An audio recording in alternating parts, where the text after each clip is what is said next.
Hello everybody, I'm Rabbi Matthew. I'm here to welcome you to the next part of our Simchat Torah celebration. This is a new twist on something we've been doing for several years here at Shaarei Tzedek for Simchat Torah, and that is our Torah tour. After all, Simchat Torah is our holiday where we celebrate reading the Torah. I'm not sure how many of you had a chance to see inside the Torah, because it really is something special, and there are a few places in the Torah that really catch your eye. I wanted to show them to you. Now, usually what we do is we get everybody into the auditorium at Congregation Shaarei Tzedek. We get all the adults to sit in chairs around the perimeter of the room, and we unfurl the whole Torah, which, by the way, goes around pretty much the entire auditorium. That's how long it is. And then the kids, they follow me along, and I point out a few of my favorite and some of the coolest places in the scroll. We can't exactly do that this year, but we've got technology on our side, and the Torah tour lives on. So please, come and join me. Let's start with the very beginning, the first column of the Torah. Check it out. Am I late? Are you late? Did I make it in time? We just started the tour. Do you want to come? Yeah! This is Sonny, my old friend. I haven't seen Sonny in so long. Sonny, how have you been? I'm great. It's nice to have you here. I was going to say to all of our friends watching at home, but you can play along. What is the very first letter in the Torah? It's a bet. It is. It's a bet. Now, I want you all to remember this for later on. But yes, bet, like Breshit, and you can see it's made bigger. There are a bunch of different letters in the Torah throughout that are made bigger or sometimes smaller. We'll point a few of them out. Some of them have very cool stories. Others are kind of strange. But this is our first one, the big bet, to let us know Breshit, the beginning of the Torah. Whoa. You ready to go to the next spot? Yeah! Okay, come check this out.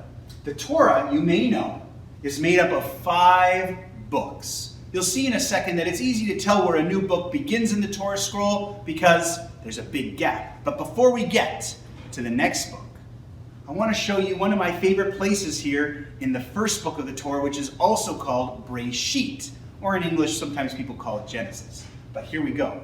Check out this column. And you see right here, if you look really closely, what's that above those letters?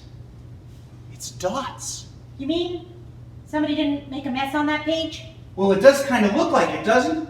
Like a bunch of maybe ink stains or something in the Torah. You think this is an accident, Sonny? I don't know. Let me tell you something.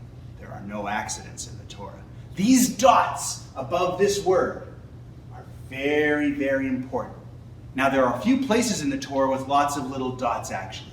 This one's my favorite because there's a story behind it. You see, what's happening in the Torah at this time is Jacob, Yaakov, is reunited with his brother Esav for the first time in 20 years. Whoa, did they recognize each other? Well, yes, but what you may not know is that the last time they saw each other, it wasn't so good. Esav, he really wanted to hurt Jacob really bad. Jacob took a few things that belonged to Esav without asking, and then Esav got really mad, and Jacob had to run away. The point is, 20 years pass. They've both grown up, and now they meet again. And what happens is this word, this Hebrew word that has these dots above it, it means that they kissed. They hugged and they kissed each other. It says, in fact, that Esav kissed Jacob's neck. That's what it says in the Hebrew. So what's the dots? Well, the rabbis say the dots say that when Esav went to give Jacob a kiss on his neck, he actually gave him a little bite. And these are the teeth marks. What? Yeah, so they reconciled, they made up, but Esav was still a little bit angry. Either that, or Esav was actually a vampire.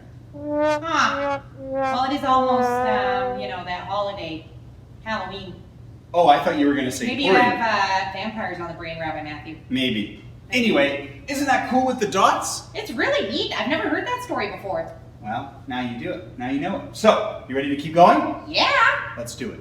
As you can see here, as we go to the next stop later on in the Torah, this is what I was talking about, one of those big breaks between the books. So this is where we move from the book of Breshit to the next book of Shmot.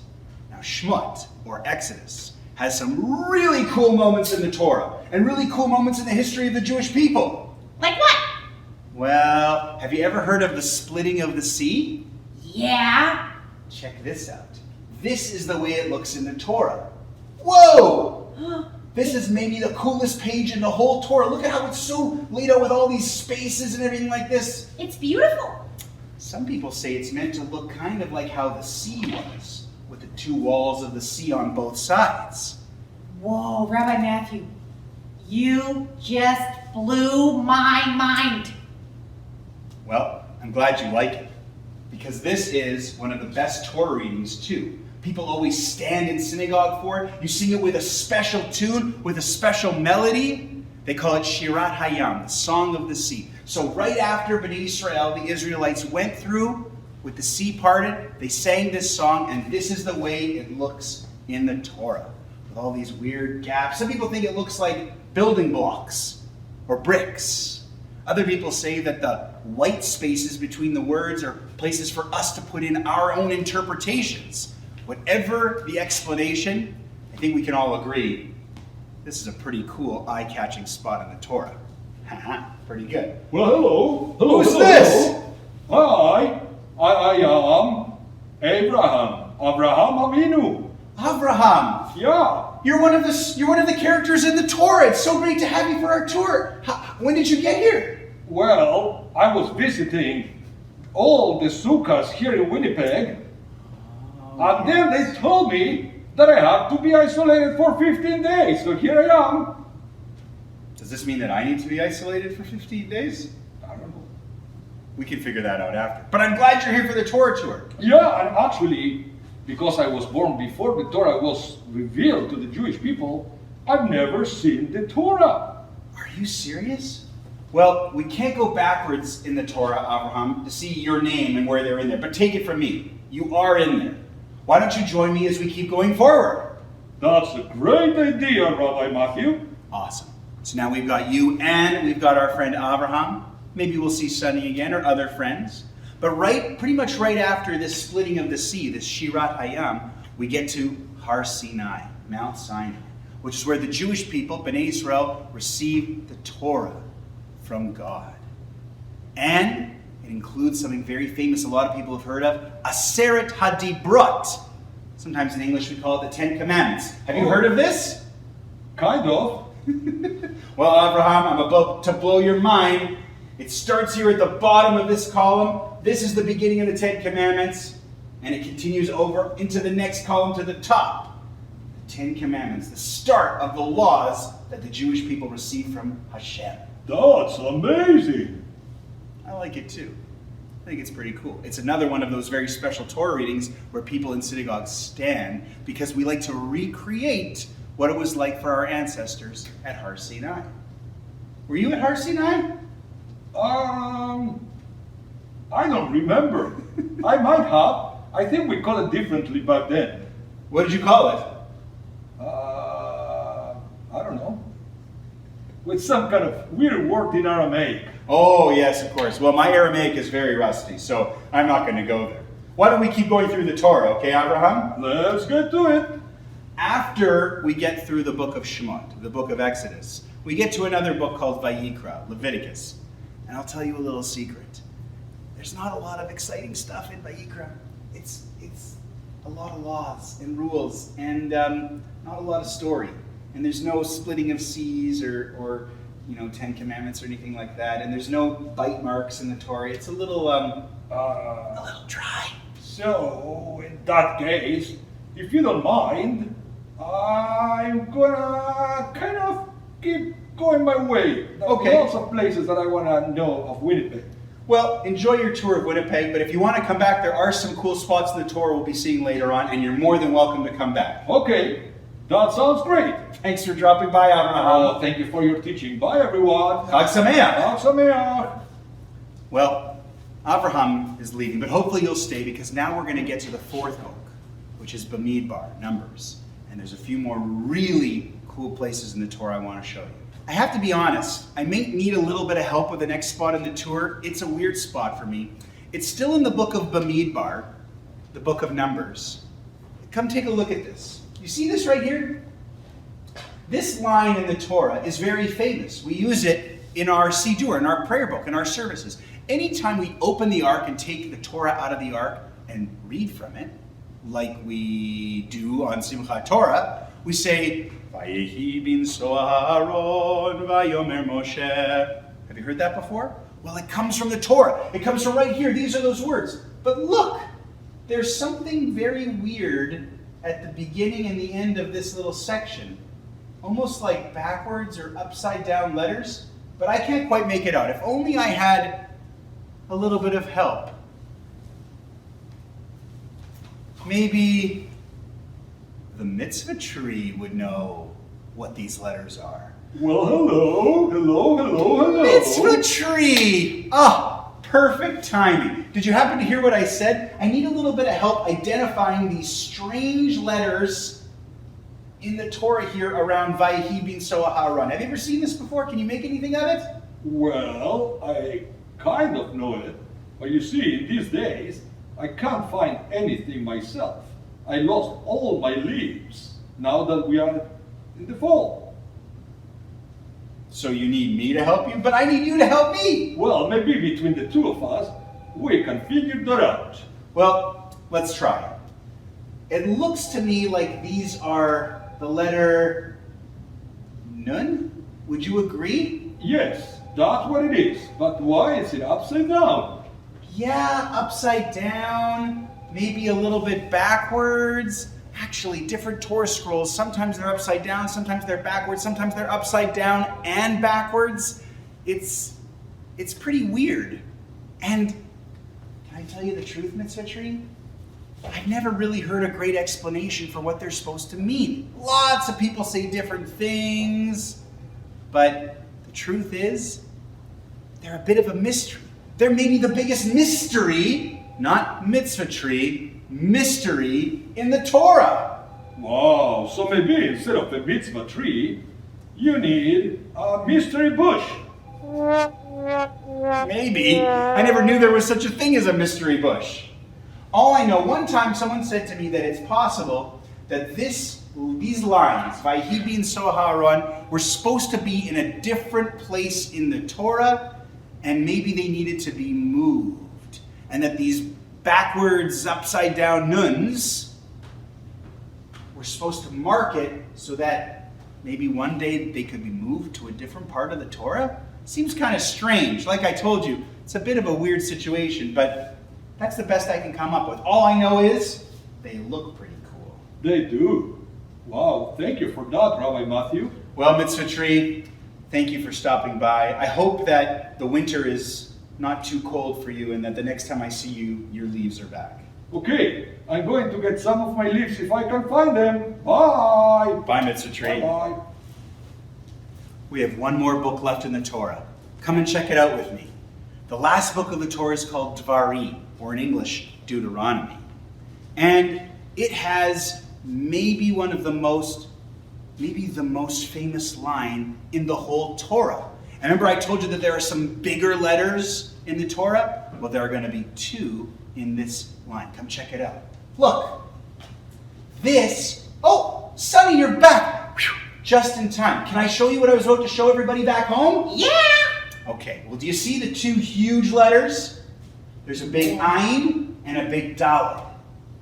And they mark this line, which you may not be able to see it, but it says, Shema Yisrael, Adonai Eloheinu, Adonai Echad.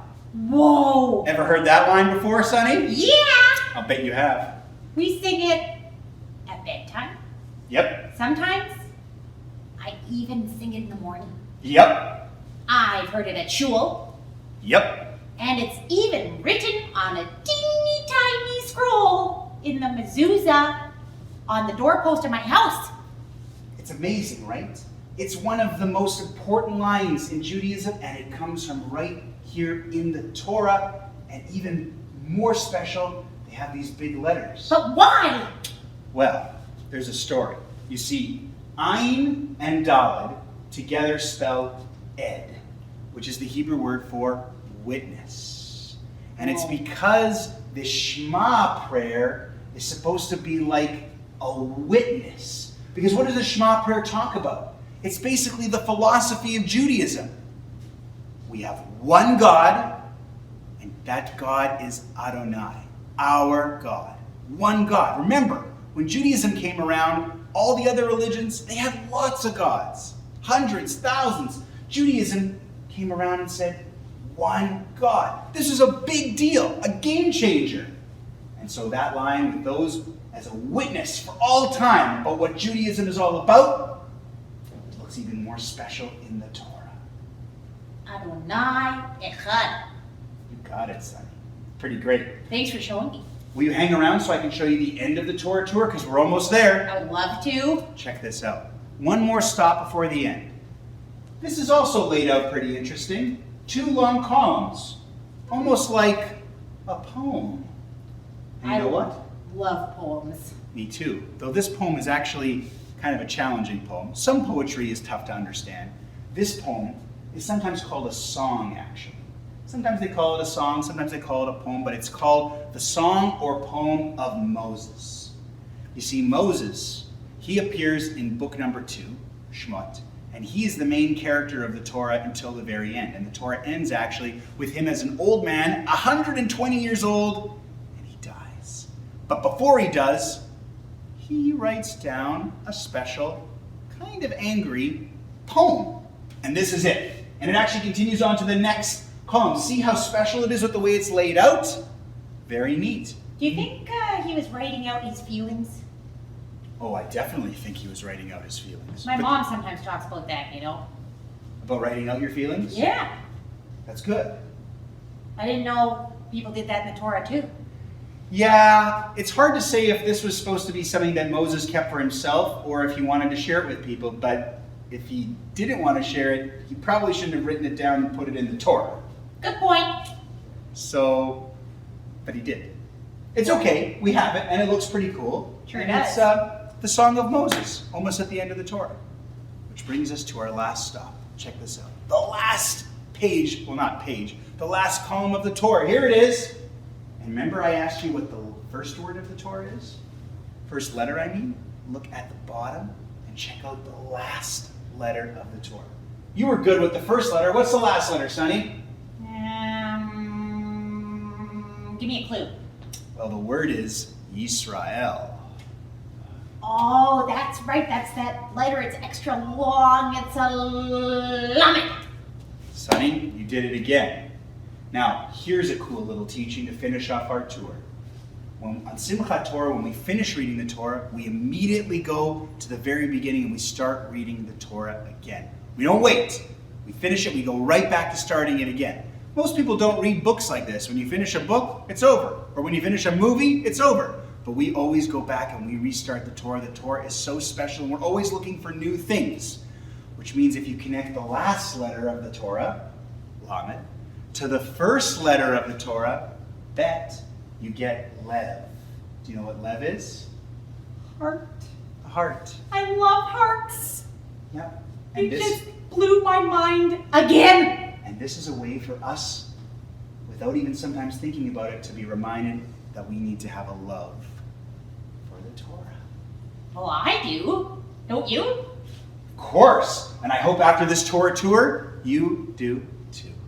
So, Sonny, everybody back home, and all of our other friends who joined us during this tour, wishing you a Chag Sameach. And remember, there are lots of great things to notice in the Torah. You can always come down or send a message to any of us, any of our friends. We love the Torah and we hope that you do too. Thanks. Bye, Chag Sameach.